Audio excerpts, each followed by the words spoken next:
مرحوم آغا جعفر مجتہدی وہ بھی بہت بڑے عالم اور عارف تھے.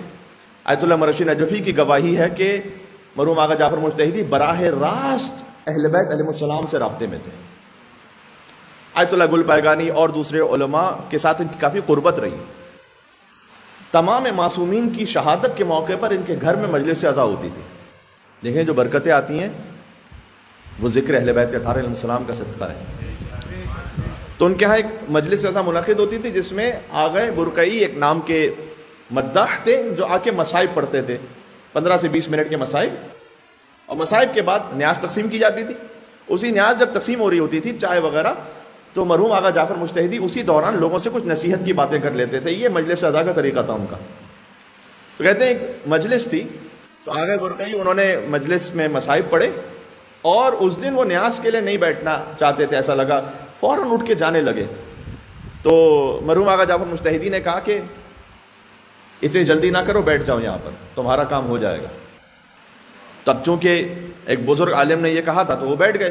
لیکن کہتے ہیں میں نے جلدی جلدی چائے پی اور اضطراب تھا، بہرحال ایک اضطراب تھا، تو پھر اٹھ کے جانے لگا میں. تو انہوں نے کہا کہ بیٹھ جاؤ، تمہیں جو کار چاہیے وہ مل جائے گی، بیٹھو یہاں پر. اور اس مرتبہ اپنے ترک لہجے میں سختی کے ساتھ کہا انہوں نے. تو کہتے ہیں جتنی سختی کے ساتھ انہوں نے کہا کہ بہرحال مجھے بیٹھنا پڑا. تو نیاز وغیرہ تقسیم ہو رہی تھی.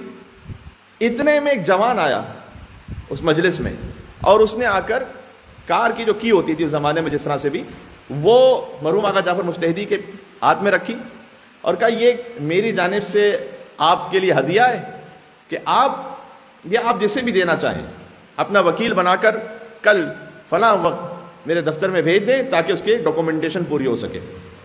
تو آغا جعفر مجتہدی نے وہ جو کار کی تھی وہ آغا برقعی کے ہاتھ میں دی اور کہا یہ سید الشہداء نے تمہارے لیے بھیجی ہے، لیکن ایک پیغام بھی بھیجا ہے ساتھ میں. پہلے ایک صلوات بھیجیے محمد و آل محمد پر، اللہم صلی علی.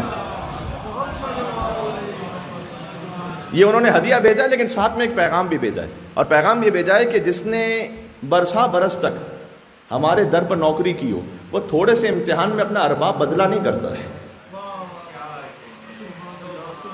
وہ چھوٹے سے امتحان میں اپنا آقا بدل نہیں لیتا، وہ اسی در ہی کا نوکر رہتا ہے. تو جیسے ہی آغا جعفر مجتہدی نے جملہ کہا تو آغا برقعی زار و قطار رونے لگے، بے تحاشا گریہ کیا. تو آس پاس جو لوگ تھے انہوں نے کہا کہ ہمیں یہ سمجھ نہیں آ رہی بات کہ کیا ہو رہا ہے، آپ کچھ وضاحت کریں گے. تو آغا برقعی نے کہا کہ میں ضعیف ہو چکا ہوں اور مجھے ضرورت ہوتی ہے، یہ اوائل انقلاب ایران کی بات ہے. تو کہتے ہیں میں ضعیف ہو چکا ہوں، مجھے ضرورت ہوتی ہے کہ میں اب کسی نہ کسی کار میں سفر کروں مختلف جگہوں پہ جانے کے لیے. تو اس وقت کیا تھا کہ بہت ساری کارز جو گورنمنٹ کے ہاتھ اس وقت تھیں وہ ایک اسکیم کے تحت دی جا رہی تھیں پبلک کو، اور میں ایلیجیبل نہیں ہوں اس کے لیے.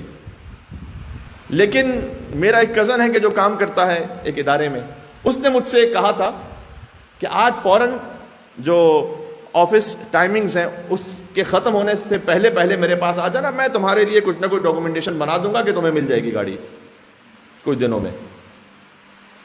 اور میں بس میں نے یہاں مجلس ختم کی اور میں جا رہا تھا، بھاگ رہا تھا اس طرف.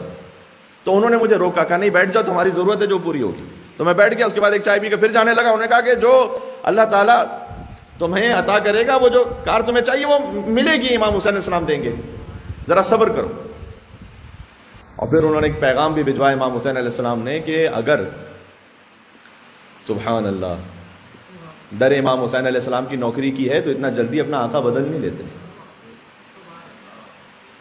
مناسب نہیں ہے. یہ ہے وَمَن يَتَّقِ اللَّهَ يَجْعَل لَّهُ مَخْرَجًا. جب تم اللہ کے راستے پر چلو گے تو اللہ راستہ بنائے گا تمہارا.